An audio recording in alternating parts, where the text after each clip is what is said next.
ವಿಜಯಪುರ ಮಹಾನಗರ ಪಾಲಿಕೆಯಲ್ಲಿ ಹಂದಿಗಳ ಉಪಟಳ ಹೆಚ್ಚಾಗಿತ್ತು. ಇದಕ್ಕೆ ಕಡಿವಾಣ ಹಾಕೋದಕ್ಕೆ ಈ ಹಿಂದೆ ಪಾಲಿಕೆ ತಮಿಳುನಾಡು ಮೂಲದ ತಂಡವೊಂದಕ್ಕೆ ಹಂದಿ ಹಿಡಿಯುವ ಗುತ್ತಿಗೆಯನ್ನು ನೀಡಲಾಗಿತ್ತು.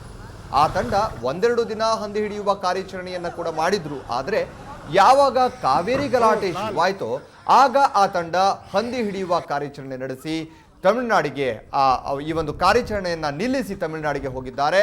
ಈಗ ಹಂದಿ ಹಿಡಿಯಲು ವಿಜಯಪುರಕ್ಕೆ ಬರುವುದಿಲ್ಲ ಅಂತ ಕೈಚೆಲ್ಲಿ ಕುಳಿತಿದ್ದಾರೆ.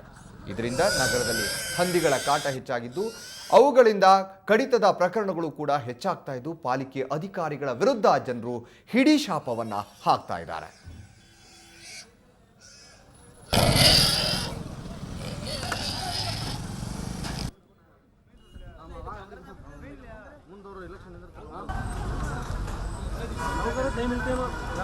ಬನ್ನಿ ಬಗ್ಗೆನೂ ಹೆಚ್ಚಿನ ಮಾಹಿತಿ ನೀಡ್ತಾರೆ ನಮ್ಮ ಪ್ರತಿನಿಧಿ ಪ್ರಸನ್ನ ದೇಶಪಾಂಡೆ. ಪ್ರಸನ್ನ, ಈಗ ಈ ಹಿಂದೆ ತಮಿಳುನಾಡಿನ ಒಂದು ತಂಡ ವಿಜಯಪುರದಲ್ಲಿ ಬಂದು ಈ ರೀತಿಯಾಗಿ ಹಂದಿ ಹಿಡಿಯುವಂತ ಕಾರ್ಯವನ್ನ ಮಾಡಿದ್ರು. ಆದರೆ ಅವರು ಅರ್ಧಕ್ಕೆ ನಿಲ್ಲಿಸಿ ಊರಿಗೆ ತಮ್ಮ ಊರಿಗೆ ಹೋಗೋದಕ್ಕೆ ಕಾರಣ ಏನಾಗಿತ್ತು? ಆ ತಂಡಕ್ಕಲ್ಲಿ ಏನಾದರೂ ಆತಂಕದ ಪರಿಸ್ಥಿತಿ ಇತ್ತಾ?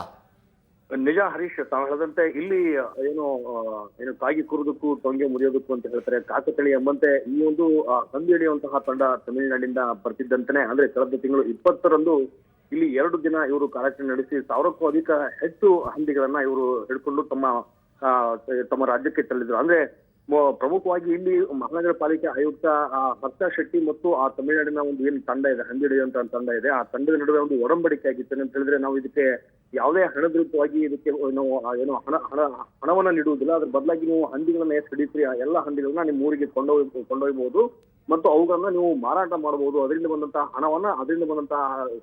ಹಣವನ್ನ ನೀವು ಸಂಗ್ರಹಿಸ್ಕೊಳ್ಬಹುದು, ನಿಮ್ಮ ಲಾಭಕ್ಕೋಸ್ಕರ ಬಳಸ್ಕೋಬಹುದು ಅನ್ನೋಂತ ಒಂದು ಒಡಂಬಡಿಕೆ ಮಹಾನಗರ ಪಾಲಿಕೆ ಜೊತೆ ಆಗಿತ್ತು. ಹೀಗಾಗಿ ಅಲ್ಲಿಂದ ಬಂದಂತಹ ಒಂದು ಲಾರಿಯಲ್ಲಿ ಬಂದಂತಹ ಒಂದು 60ಕ್ಕೂ ಹೆಚ್ಚು ಜನರು ಇರುವಂತಹ ಒಂದು ಎಕ್ಸ್ಪರ್ಟ್ ಟೀಮ್ ಏನಿತ್ತು, ಹಂದಿ ಹಿಡಿಯುವಂತ ಟೀಮ್ ಇತ್ತು, ಅದು 2 ದಿನಗಳಲ್ಲಿ 1000ಕ್ಕೂ ಅಧಿಕ ಪ್ರಮಾಣದಲ್ಲಿ ಹಂದಿಗಳನ್ನ ಇಲ್ಲಿ ಕಾರ್ಯಾಚರಣೆ ಮಾಡುವ ಮೂಲಕ ಹಿಡಿದುಕೊಂಡು ತಮ್ಮ ತಮಿಳುನಾಡಿಗೆ ಹಂದಿಗಳನ್ನ ತೆಗೆದುಕೊಂಡು ಹೋಗಿದ್ರು.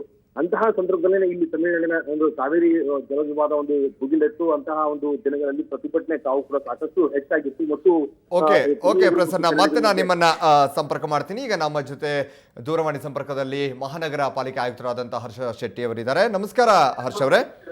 ನಮಸ್ಕಾರ. ಈಗ ಪಾಲಿಕೆಯಲ್ಲಿ ಈ ಹಿಂದೆ ಏನು ಹಂದಿಗಳನ್ನ ಹಿಡಿಯೋದಕ್ಕೆ ಒಂದು ತಂಡ ಬಂದಿತ್ತು, ಅದು ತಮಿಳುನಾಡಿನಿಂದ ಬಂದಿರುವಂತಹ ತಂಡ. ಆ ತಂಡ ವಾಪಸ್ ಹೋಗೋದಕ್ಕೆ ಕಾರಣ ಏನು? ಯಾಕಂದ್ರೆ ಈ ಕಾವೇರಿ ಗಲಾಟೆ ಸಂದರ್ಭದಲ್ಲಿ ಅವರು ವಾಪಸ್ ಹೋಗ್ತಾರೆ ಅಂತ ಹೇಳಲಾಗ್ತಾ ಇದೆ. ಆ ತಂಡಕ್ಕೆ ಆ ರೀತಿಯಾದ ಆತಂಕದ ಪರಿಸ್ಥಿತಿ ಏನಾದ್ರೂ ಅಲ್ಲಿ ನಿರ್ಮಾಣ ಆಗಿತ್ತಾ ಹರ್ಷ? ಇಲ್ಲ, ಆತಂಕದ ಪರಿಸ್ಥಿತಿ ಏನು ನಿರ್ಮಾಣ ಆಗಿಲ್ಲ. ಓಕೆ. ಆದ್ರೆ ಅವರು ಸ್ವಲ್ಪ ಅಲ್ಲಿ ಹೊಸರ ಮಟ್ಟಿಗೆ ಬಂದ್ಬಿಟ್ಟು ಆಮೇಲೆ ಮತ್ತೆ ವಾಪಸ್ ಹೋಗಿದ್ರು. ಓಕೆ. ಸ್ವಲ್ಪ ಅಪ್ರಿಹೆನ್ಷನ್ ಇತ್ತು ಅಂತ ಹೇಳಿ. ಬಟ್ ಇವಾಗ ಮತ್ತೆ ಪುನಃ ಬರ್ತಾ ಇದ್ದಾರೆ, ನಾಳೆ ನೈಟ್ ಬರ್ತಾ ಇದ್ದಾರೆ. ಓಕೆ. ಅವ್ರ ಜೊತೆ ಯಾವ ರೀತಿಯಾಗಿ ಏನು ಒಂದು ಒಪ್ಪಂದ ಆಗಿತ್ತು? ಹೌದು, ಒಪ್ಪಂದ ಯಾವ ರೀತಿಯಾಗಿ ಆಗಿತ್ತು ಅವ್ರ ಜೊತೆಗೆ ಪಾಲಿಕೆ ಅಂತಂದ್ರೆ ಅವ್ರೇನು ನಮ್ಮಲ್ಲಿ ಫ್ರೀ ಆಫ್ ಕಾಸ್ಟ್ ಹಂದಿಗಳನ್ನ, ಯಾಕಂತಂದ್ರೆ ಅವರು ಅನಿಮಲ್ ರೈಟ್ಸ್ ಆಕ್ಟಿವಿಸ್ಟ್. ಈ ನಮಗೆ ಹಂದಿಗಳಿಗೆ ಸಾಕಷ್ಟು ಚರ್ಮ ರೋಗ ಮತ್ತೆ ಇನ್ನಿತರ ರೋಗ ಬರ್ತಾ ಇರೋದ್ರಿಂದ ಸಾರ್ವಜನಿಕರ ಹಿತದೃಷ್ಟಿಯಿಂದ ಅದನ್ನ ನಾವು ಹಿಡ್ಕೊಂಡು ಹೋಯ್ತೀವಿ ಅಂತ ಹೇಳಿ ನಮ್ಮ ಜೊತೆಗೆ ಅವರು ಇದನ್ನ ಮಾತಾಡಿದ್ರು. ಅದಕ್ಕೆ ನಾವು ಅವ್ರಿಗೆ ಪೊಲೀಸ್ ಪ್ರೊಟೆಕ್ಷನ್ ಇಲ್ಲಿ ಕೊಟ್ಟು ಒಂದು ಕಾರ್ಯಾಚರಣೆಯನ್ನ ಒಂದು 2-3 ಸರಿ ಮಾಡಿದೀವಿ. ಮತ್ತೆ ಇವತ್ತು ಕೂಡ ನಮ್ಮಲ್ಲಿ ಸ್ವಲ್ಪ ರಾಯಚೂರಿಂದ ಮತ್ತೆ ಆಂಧ್ರ ಬಾರ್ಡರ್ ಇಂದ ಕೂಡ ಟೀಮ್ಸ್ ಬಂದು ಹಂದಿಗಳನ್ನ, ಈ ರೋಗಗ್ರಸ್ತರ ಹಂದಿಗಳನ್ನ ತಗೊಂಡು ಹೋಗಿದ್ದಾರೆ. ತಮಿಳುನಾಡಿಂದ ಕೂಡ ನಾಳೆ ನೈಟ್ ಬರ್ತಾರೆ. ಅವ್ರು ಕೂಡ ಮಾಡ್ತಾ ಇದ್ದಾರೆ. ಓಕೆ ಹರ್ಷ ಅವರೇ, ಸುವರ್ಣ ನ್ಯೂಸ್ ಜೊತೆ ಮಾತನಾಡೋದಕ್ಕೆ ಧನ್ಯವಾದ.